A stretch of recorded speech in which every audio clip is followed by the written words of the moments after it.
we're hand painting all of this model, which gives you some flexibility on things like where you put your primer, how you build your paint up, that you don't get when you airbrush. When you airbrush, you've got to do a lot of masking to do this sort of thing, and although it will be quicker, there's a lot of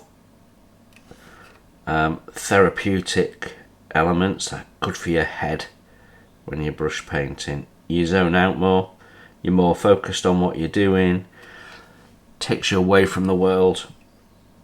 So I enjoy it. So when I find an opportunity to do some brush painting, I generally take it. And as we're doing a classic build, there's a good reason to do some brush painting. So I can spend my whole Sunday morning just painting and calming down my head. So I'll be in a nice chilled place when I go back to work tomorrow.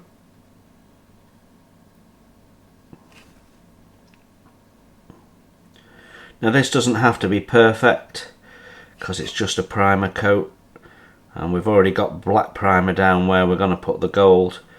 We just need to have everything with a bit of primer so that our acrylic paints that we're going to put down behave okay.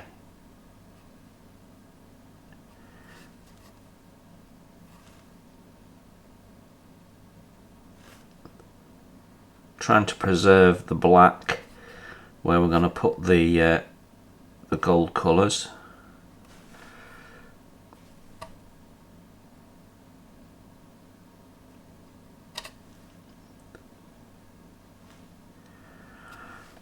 And the trick to all this detail work is to paint the detail first. Your natural instinct is to paint the background and then paint the foreground, and that's actually the wrong way of doing it. But we'll show you all that as and when we do it. Right, you don't need to see me painting in all this primer, so I'm going to come back to you when the priming is done and we're ready for laying paint down and getting the hull all painted up, ready for further building.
So first coat of yellow is down. I'm just painting in the green. We've got several places where we're going to end up putting the green. So I'll let you see some of the painting of this, not all of it. It's a bit boring watching someone paint, isn't it? But the lines, the little raised dividing lines, I've painted those in first so that it's nice and easy to just go up to them, and it gives you a nice tight smooth look.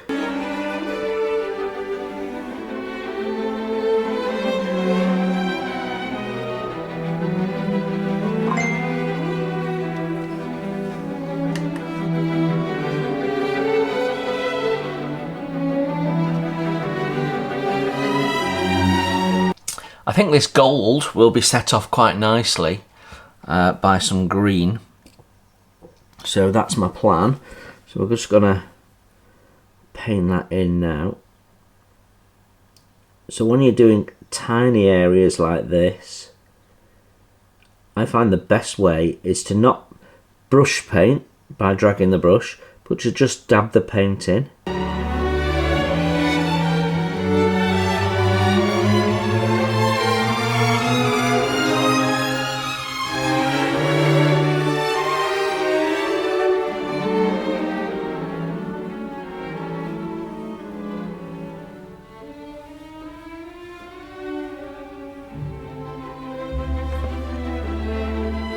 Like so.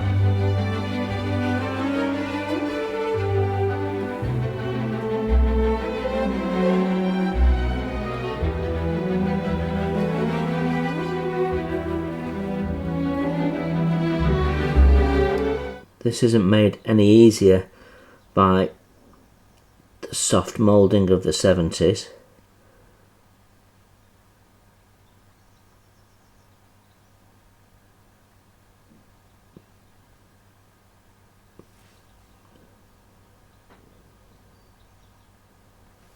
You can see how that's going to come together okay.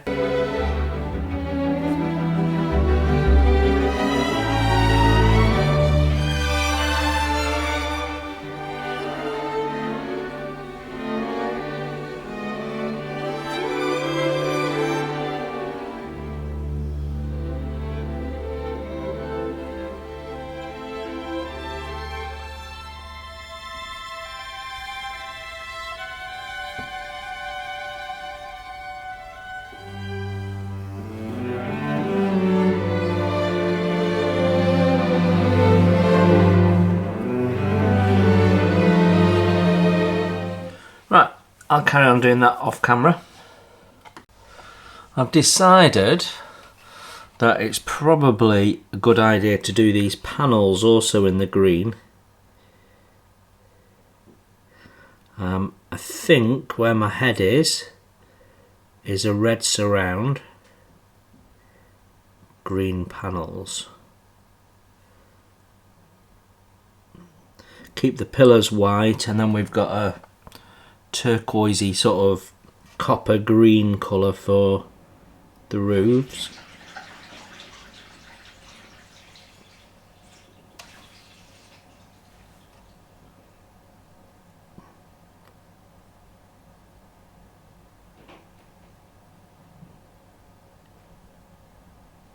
I think that'll look quite nice.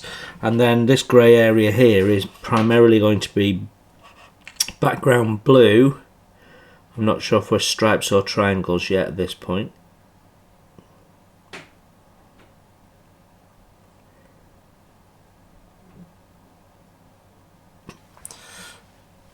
Okay, that looks alright. Right then, so I've got main colours down. All of these have now had 2 coats, so we're able to start doing the other paintwork on top of this to make the various patterns that we're going to do. But I want to try and build this up now. It looks like I only have one set of cannons behind, and because it's open I'll be able to place those in.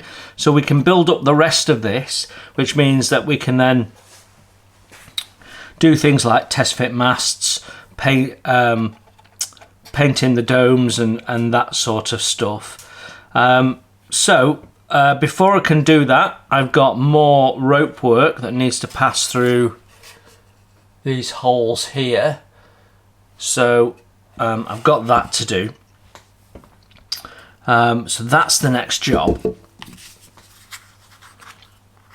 Now I've taken the view that rather than just sort of using these to tie off, we could actually use them to make the shrouds. So I'm just going to snip them quite long because I've got plenty of material, and then see how that works for me from making a shroud point of view. And if it doesn't work, then, you know, nothing lost really.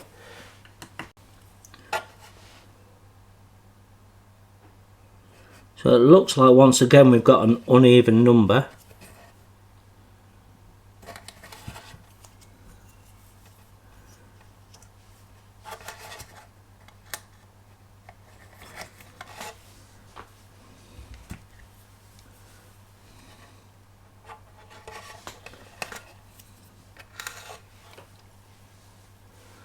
So we'll have to do a single thread in the middle with just a knot.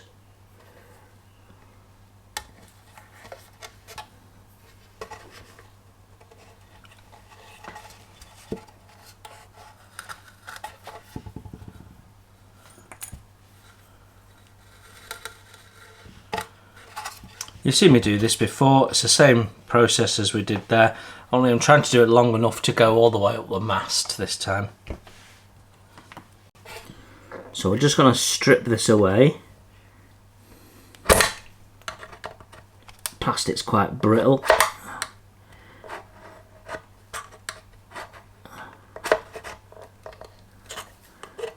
And we need to take a little section out of the back there.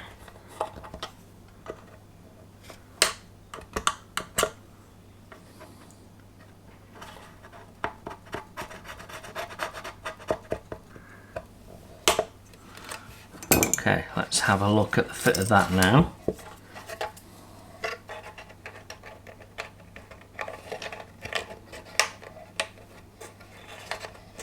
Yeah, just gonna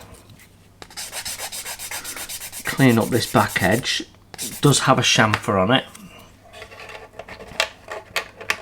Now that sits better.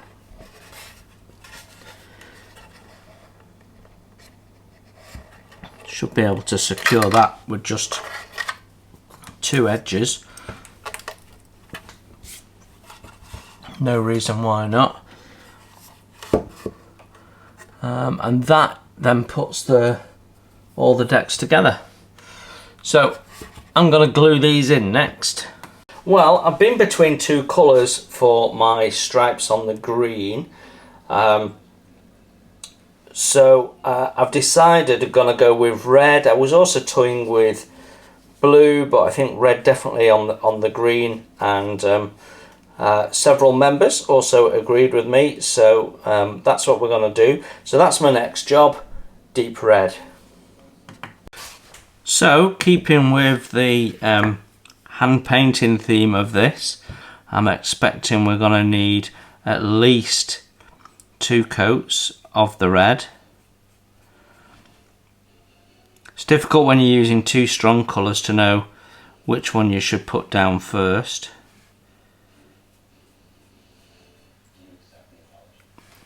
But you can see it's definitely going to need 2 coats.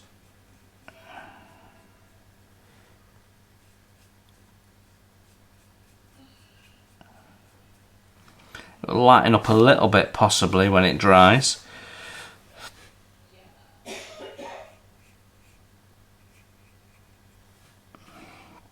And to try and stop any bleeding, because we've got quite a heavily textured surface, I'm painting from on the masking tape off rather than towards the masking tape, which makes all the paint gather up at the edge of the masking tape, and that's when you get the seepage underneath. So we don't want any paint leaching underneath the masking tape if we can help it. That will be easy to touch up if we have to.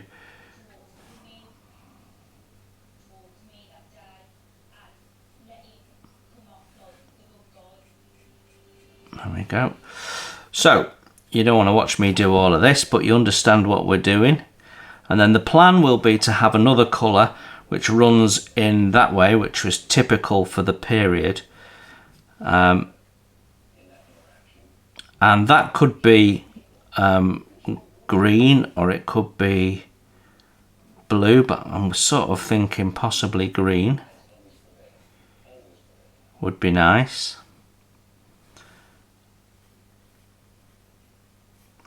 And then whilst we've got the red out, there's 1 or 2 other bits that I want to paint in the red as well. So such as these panels here. I want them in red. I think the red, the gold and the green will look really, really nice.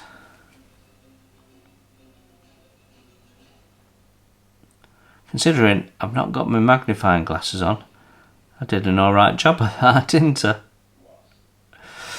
So I think that'll look nice, and then we've got like a turquoisey colour, well, turquoise, that we're going to use for the top, the bottom and the little ledge in the middle, and I think that'll look quite cool. So I'm going to crack on with this, and then I'll come back to you when I'm doing the next bit.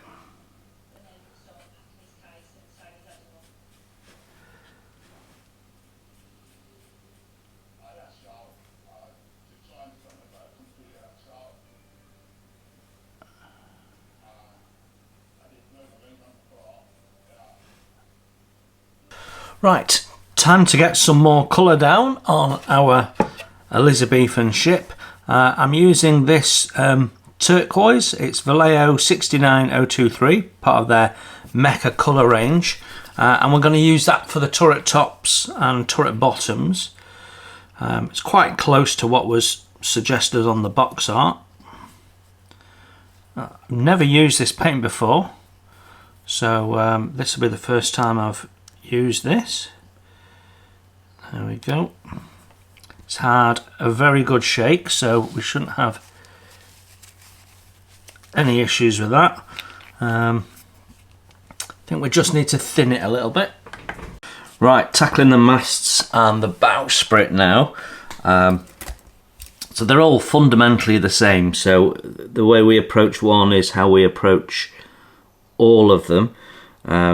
We've got seam running up there, we've got raised ejector pins, they need painting up, and then they need binding as well. So we've got all of that to do. Also have to make sure that they fit properly. So I've got 600 grit here, soft sponge, and I'm just going to take back the seam, and you've got a sprue gate at the bottom, which might mean it doesn't sit properly, so we need to deal with that. Now there's little marks on here to show you where to put the bindings. There's quite a lot of them, and don't worry about removing them when you sand this side off, because we only really need them in one area, and the front will be enough. So rather than scraping, which I would normally do, I'm just using the sander. So it's just a different way of achieving the same thing. And you can see that's fairly quick. Now here we've got an ejector pin. You can see it's a raised ejector pin, and that's why I've got my sponge sanders out, so I can deal with that at the same time without swapping tools. There you go, we quickly can deal with that. I'm not sure if that's a location hole or an ejector pin hole. If it's an ejector pin hole, we can fill it easy enough. It's too low to be a spar, but there could be something else going on there, a bell or something. So yeah. Now here I've already put some filler in, it would appear, when I had the millie put out, so I can sand that away.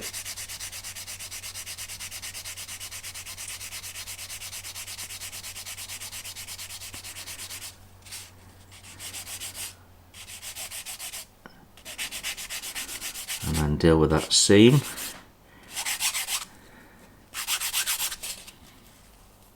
There you go, you'd never know that filler had gone in there.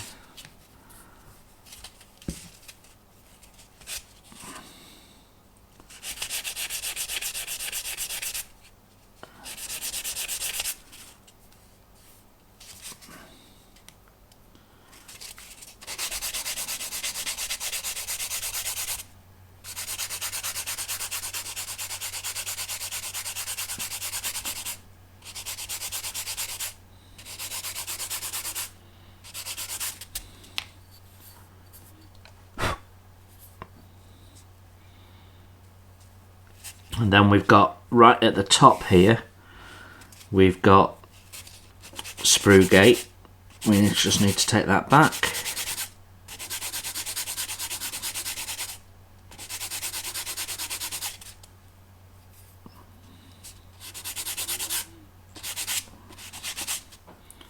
And then the rest of the seam.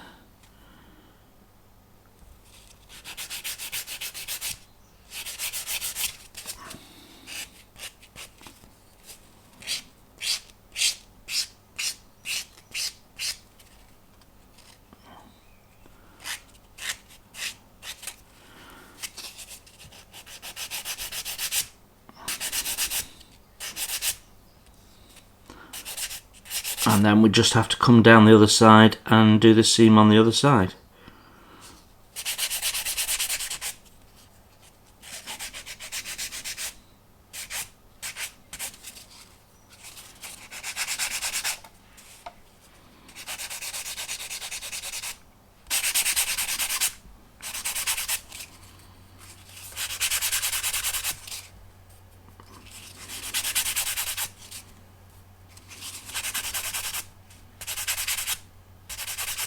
There you go, that is the mast cleaned up, ready for paint. We're going to be painting it in the same colour we've used for the hull and the other bare wood components, so I don't need to worry about repriming this or anything like that. So that is pretty much good to go. So what we're going to do is I'll just clean it up, get the dust residue off it, so we'll just wipe it with a very slightly damp cloth, get everything off it, put that to one side, allow it to dry while we're cleaning up these in exactly the same way, and then we're ready to paint them. So I'll do the others off camera because you've got an idea what we're doing now. So we have a little flagpole sticks out of the stern, and we've got 2 sprue gates on it. It's full of seam. So we have to be really careful because this is a delicate bit. It's easy to snap these parts, especially in older plastics, I think. So supporting it with my finger, so we're only ever sanding against my finger. That helps reduce the risk of snapping. And I'm using a 400 grit, which, although it's more abrasive, you might think, well, that's putting more friction on, that's increasing the risk. We are supporting it, but also it'll take it down quicker. So we're doing the process slower. I'm no scientist. I don't know whether we're doing the right thing or the wrong thing, but it works for me. So that's that sprue gate dealt with. Deal with the other one in exactly the same way.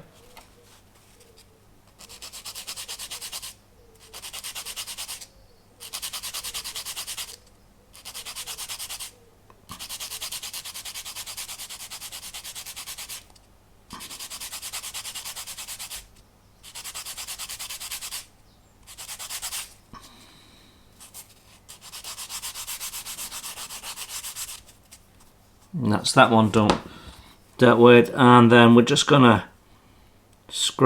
use the back of the blade to scrape that seam off.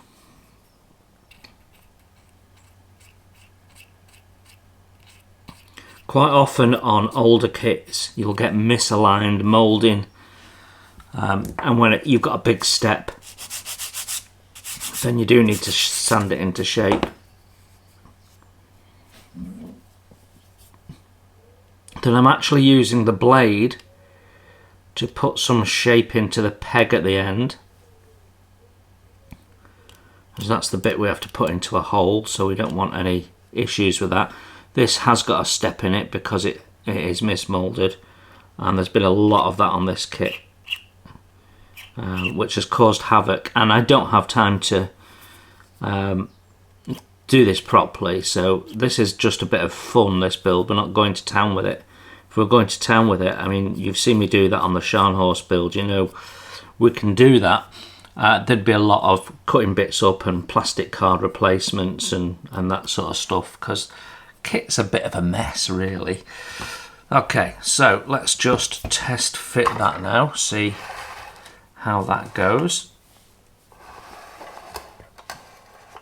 So I bring our stern in. These masts are just dry fitted for now.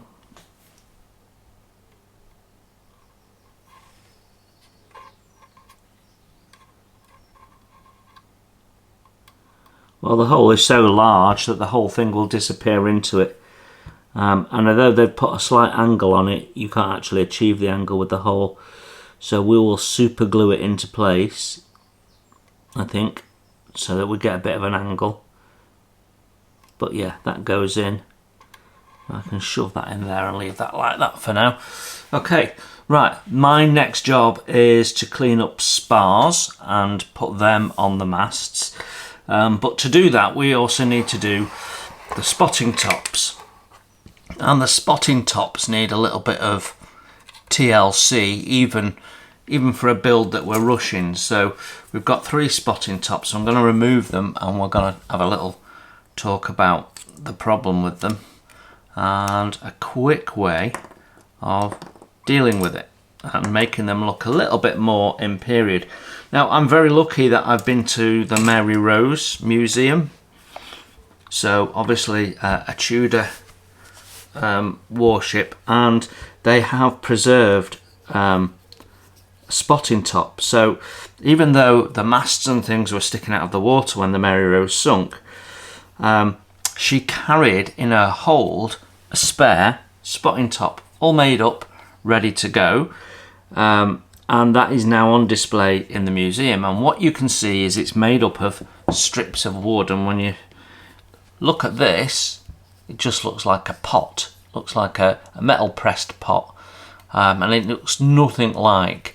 So what you would have was strips of wood around a circular frame, and you'd actually have some gaps in it. Well, we can't necessarily emulate all of that without scratch building a complete replacement. But when I've tidied this up, we can do something to give you that impression. So I'm going to tidy this up and I'll come back to you and we'll have a look at what we can do to make this look a little bit aesthetically pleasing, because that, frankly, is not. So when I was a kid building kits like this, masking tape was something I used a lot for doing detail adding. It was easy, it was cheap, you could just cut it to length or shape, stick it on. You could use it to make hinges, you could use it to make seatbelt straps. I mean, it was just endless what you could do with masking tape, and I used it a lot, and once you painted it on, it stayed on, you know. I never really had issues with it coming off. And of course, in those days I was using thicker decorators masking tape, not modelling masking tape. So we're going to do something similar. This is Tamiya curvy tape, and one of the features of the curvy tape, this is about 2.5mm wide, is it's just a little bit thicker than ordinary paper masking tape that you might ordinarily use. So it's going to be a little bit more pronounced. What we're going to do is we're going to use it to create an effect of strips of wood on here. So I'm going to cut a length. Get my scissors and start taking you through this process. It's going to be a little bit time consuming, but that's okay. And we want to put the tape on in the middle. I was going to start at the top, but I should start at the bottom really. And I want to pass it through the middle so that I know I've got even line on both sides.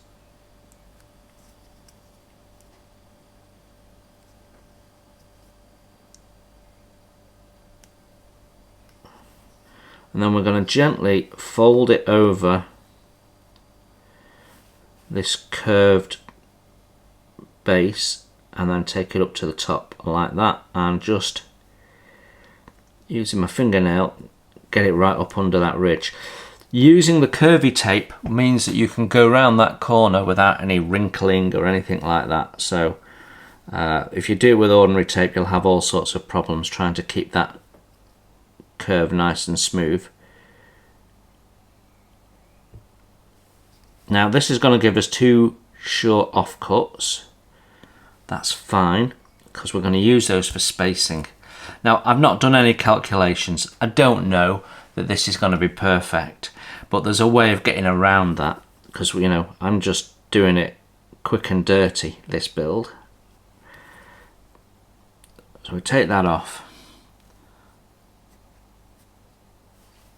and we're just cutting right hard up under that lip.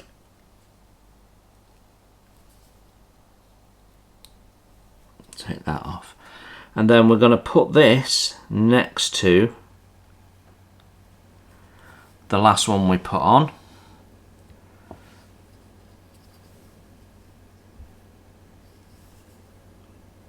And the same on this side, and we can leave them there for now. What you want is them butting up but not overlapping.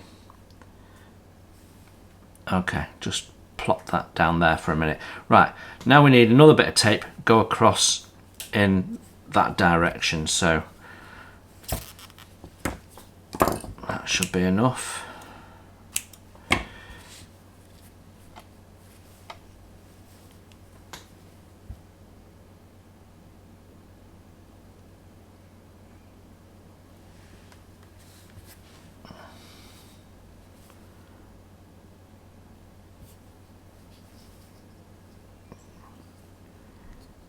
Around those curves nicely.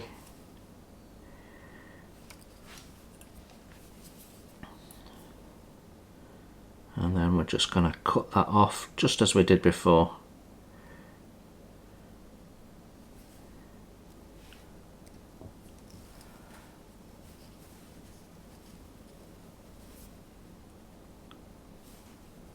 Make sure it's right nice and tight up there. The downside of the Tamiya tape is, because it's a plasticky tape, it doesn't necessarily want to conform all the time. It's, you know, it needs a little bit of persuasion, I think is the term we're looking for. So next thing we're going to do is we're just going to go across the middle there. So again, a bit more tape.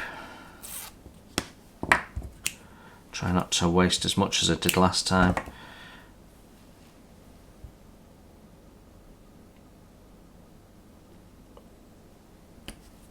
There we go. I'm actually going to take these off, they're in my way.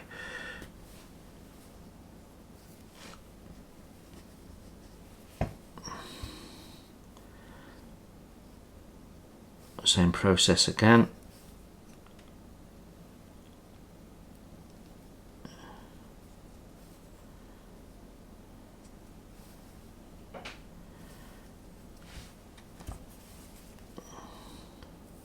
Make sure it's nice and straight. I mean, it's not perfect, but you go and have a look at the one in the Mary Rose Museum. There isn't a straight piece on it.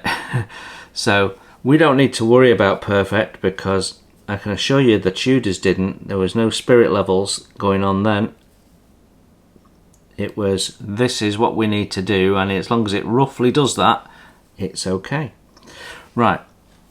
Now then,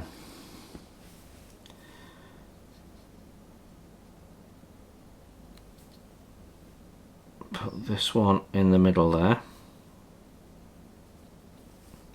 So we've not got even gaps, but so what?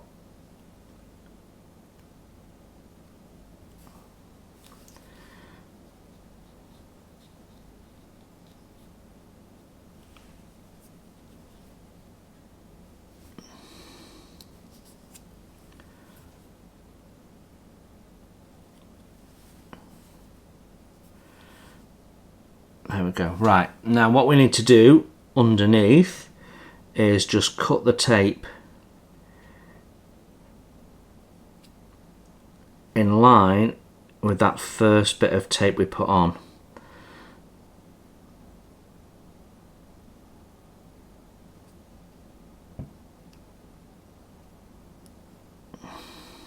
Then we'll have some bits to take off.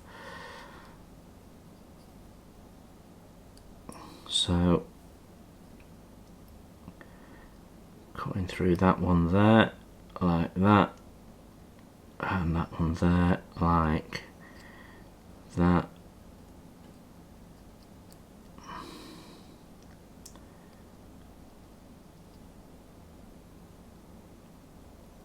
Taking that off. It's a little harder to cut as well, the flexible tape.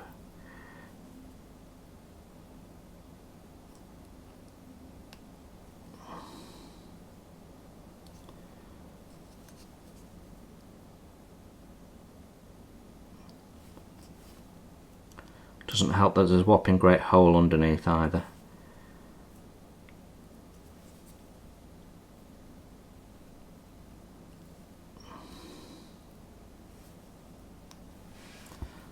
Okay, but I think you're getting the idea.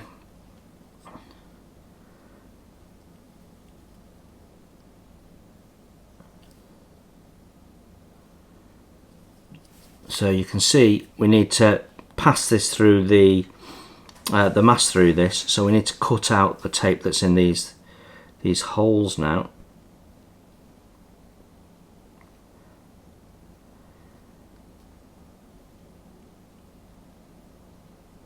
So just following the shape of the hole, trimming that tape away.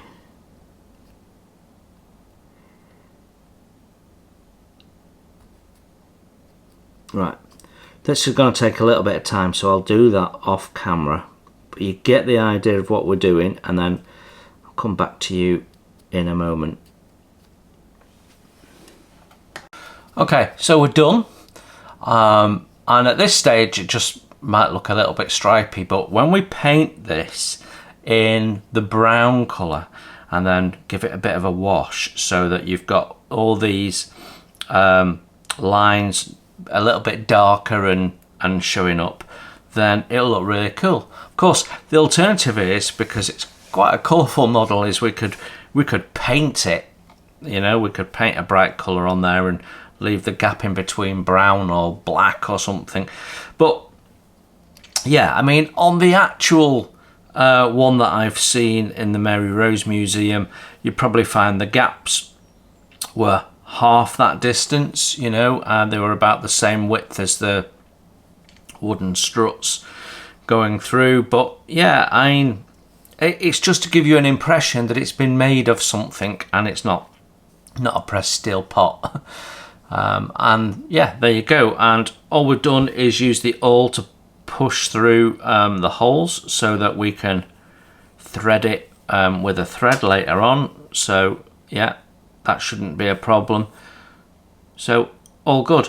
So this is ready for going on the mast. So let's plonk it on and see how that comes together. There we go. That's going to look okay. Just got to make sure that we get our positionings right. So we're going to have the spars on the front, and they therefore need to have the holes sort of that way at the back. So that's important, so that your threads are coming through okay. So yeah, I think that is looking pretty good. So I am ready for putting my spars on. I've just got another couple of these to do. Shouldn't take long. I'll use the same length, same width of tape, and it should be a nice quick job. Now I know what I'm doing, and it just breaks this up a little bit. I think it adds a little something to it. Okay, right, I'm going to crack on. I'm going to do the other two, and then I'll probably we'll do a spar together, and then I'll do the rest of the spars. So, test fit the rudder. Doesn't remotely go in, so we're going to have to thin that down just to make it fit. Every single part on here has needed some form of work to make it fit. So we'll thin this down. This bit's not visible anyway, so we'll thin that down a little bit so it goes in. Test fit again that these fit.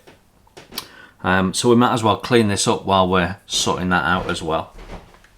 So all the parts are now cleaned up. We've cleaned up the bits that need to go onto the side. So there are several parts that we have to add onto the rear of the vessel here. I've got flag poles and all the masts cleaned up, bowsprit cleaned up. Most of this all wants painting in the same brown that we've been using for the wood.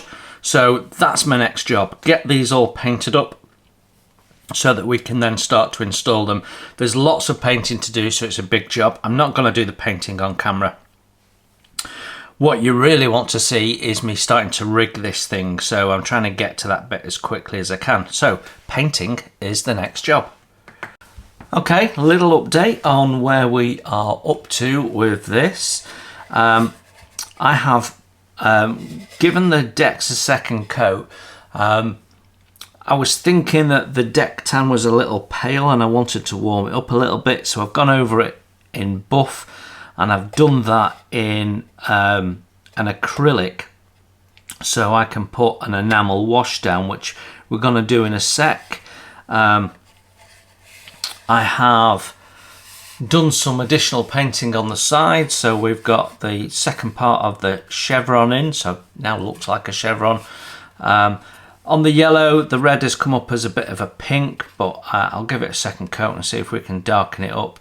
I've also painted in the little shields there, given them all something slightly different. We've done that with paint pens, with the AK paint pens. The windows have been painted in gunmetal, which is my preference. Yeah. I've also painted in some triangles at the top in blue on the yellow.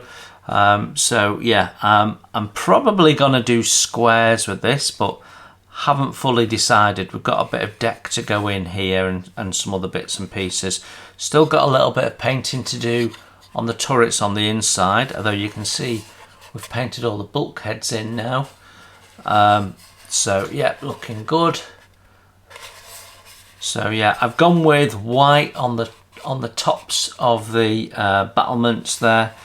The figurehead has been finished, and that's gold and turquoise and white, and looks pretty awesome actually. Quite like that. So yeah, it's starting to come together. All the masts have been painted and are waiting for fitting, but before we do that, I want to wash the deck, and I want to install cannons and bits and pieces like that. So next step is a bit of a wash, and I'm going to use this wash for wood, which is basically a brown wash.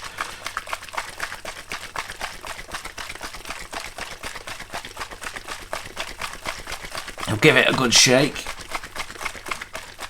or agitate if you like.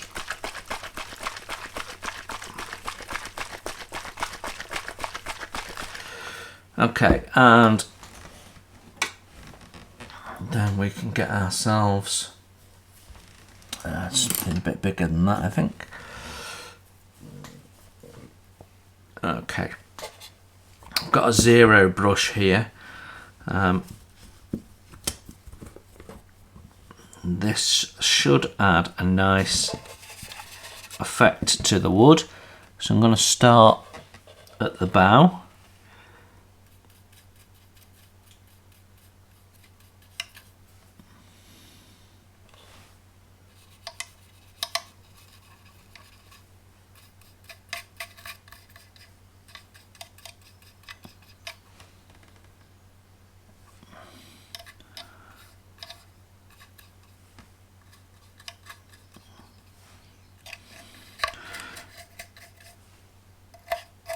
There we go.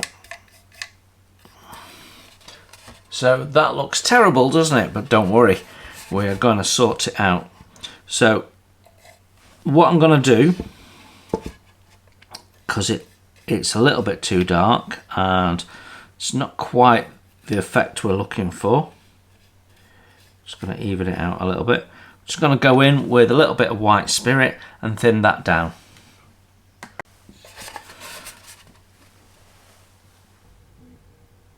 So, bit of white spirit in the palette, we can just thin that out.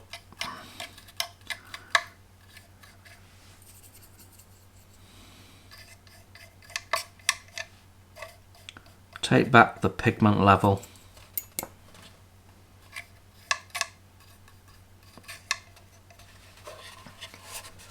And then when it dries, it won't quite be as dark as that anyway.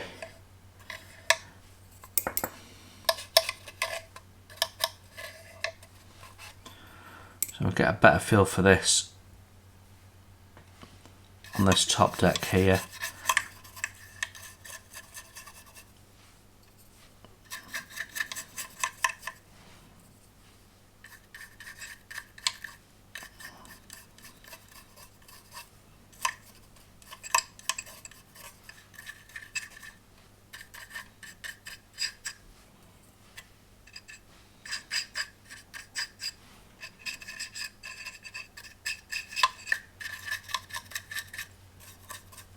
Want to try and make sure we don't get it on things like the turrets and the bulwarks and stuff.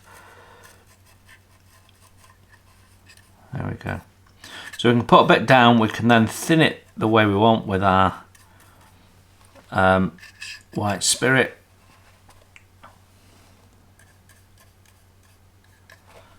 Even it out, uneven it out, whatever you feel you want to do with it, works really well.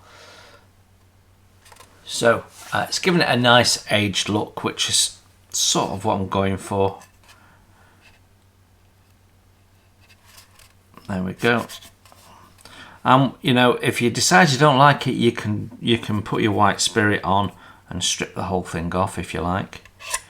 So there, we've managed to get a little bit on the turret top, so I'm just gonna clean that off.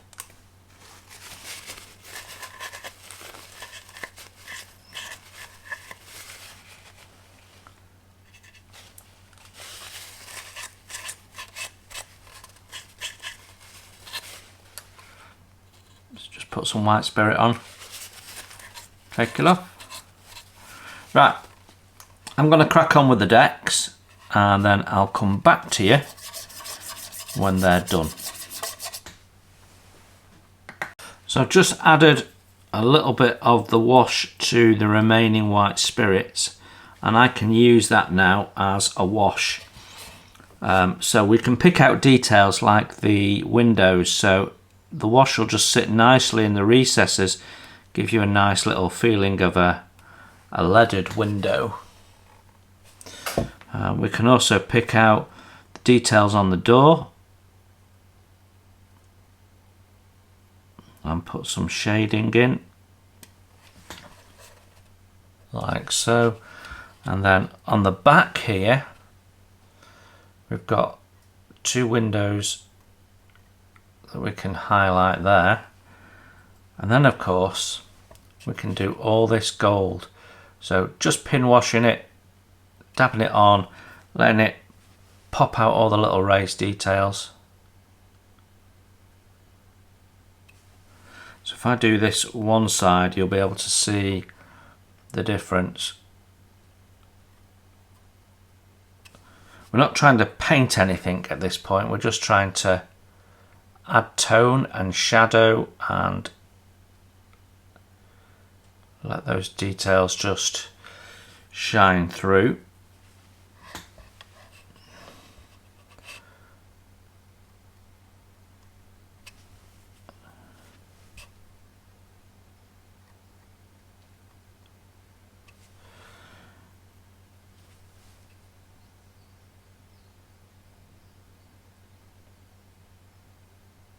You can see the difference it makes on the crown there, with one half done and one half not.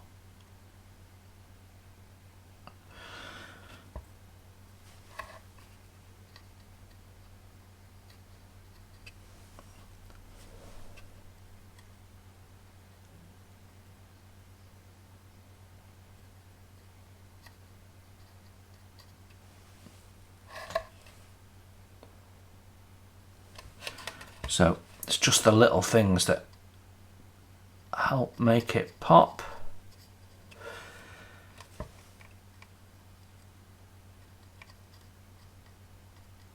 And we mustn't forget that side of it.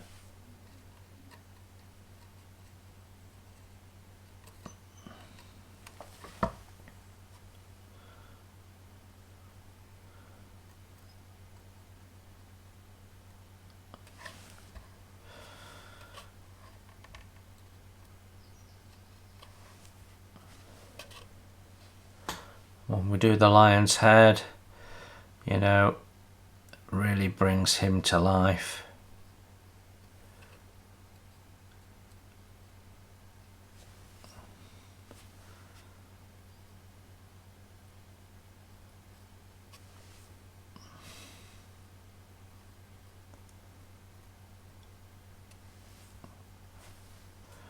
And you can always go back afterwards and just touch in the very top notes of the moulding and line it up and add some light as well as the shadow that we're adding here.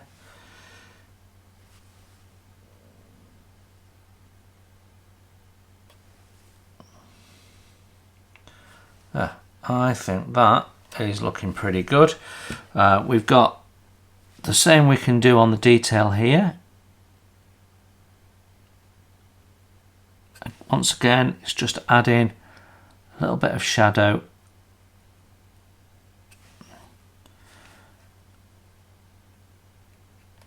And then we've got some scroll work here we can also do. There we go. All makes a little difference. Subtle little things that build up on each other and gives you this nice effect. So, yeah, I think we are sort of done with that now with the wash, so I'm going to clean up. Okay, we are ready to install the bowsprit. So I'm going to put a little bit of glue in the seat there, and on the base, this is medium CA that I'm using for this, because obviously we've got painted surfaces and the like. And just going to carefully put that in, make sure it's nice and straight. Just hold that into place for a sec. And we've got some rope work to do, some gammoning to do, so we're going to put some 0.25 brown thread around there. You can just about see the holes either side there, so we've got to wrap round a few times. So that needs to be done and wrapped up, but it's great to be getting the first bit of the masts and things on. So at the stern here, we've also got bits we can now start adding. So we've got the flagpole at the back here, which still needs a little bit of touch-up painting to do, but we're in a position where we can glue that in now. So I'm going to do that, put that on.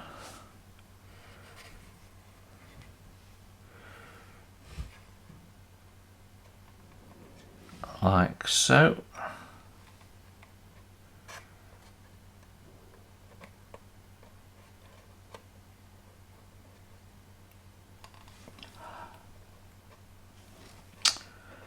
Keeps moving, just going to hold it into place for a sec. Okay, that's our flagpole on. I can also add the rudder at this stage as well, so a little bit of glue on the little location pins.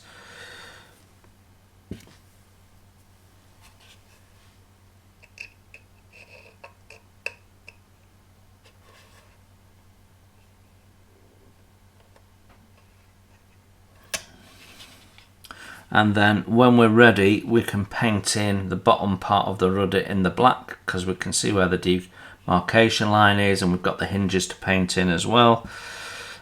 So it feels like we're getting there a little bit. Right, we have these little open wings that need to go on. So I've painted the undersides. So these can be glued in. I don't want to put the side panels in yet because we've not painted the deck. That needs to be the same colour as that ideally. And I also wanted to have a look at what I want to do with the decoration first, but we can glue those on.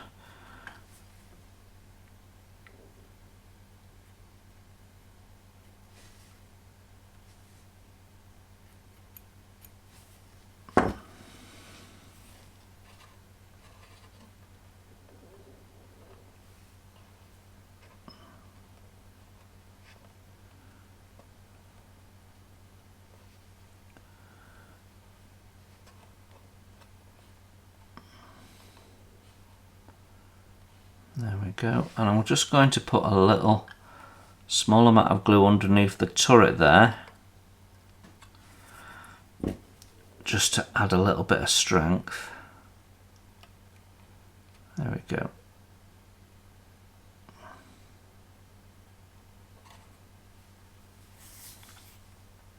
Okay, that's looking good.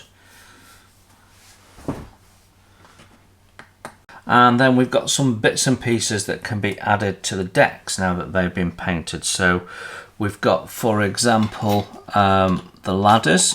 So let's grab some tweezers. These ladders go in at the deck there, but actually I need to paint the bottom of the turret, so let's not put the ladders in. We can, however, put the deck railing in. So once again, bit of medium CA just along that edge there.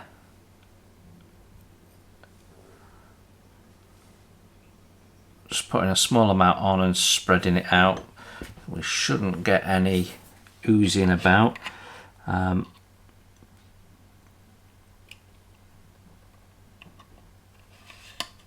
we go. Just pop that into place. It's quite a tight fit. I have test fitted it though, so it is okay. So there we go. That's that railing in. Got another one to go here, but I want to put the ladders in first to make sure I've got it aligned properly. So I can put that in on the other side. So I'll do that off camera actually. Let's see what else have we got that can go on right now. We've got this item that can go in, so let's get some glue on that. I could use plastic glue for this part, but whilst we've got the glue out, we might as well use it.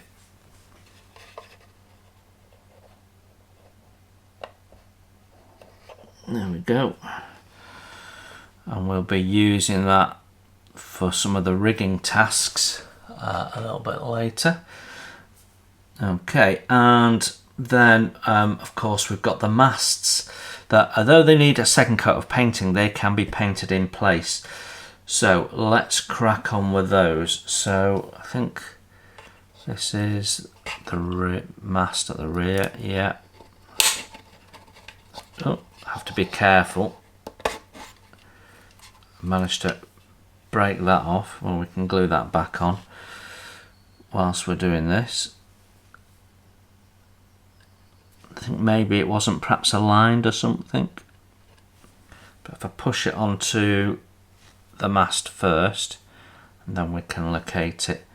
And I'm going to put a little bit of glue into the opening.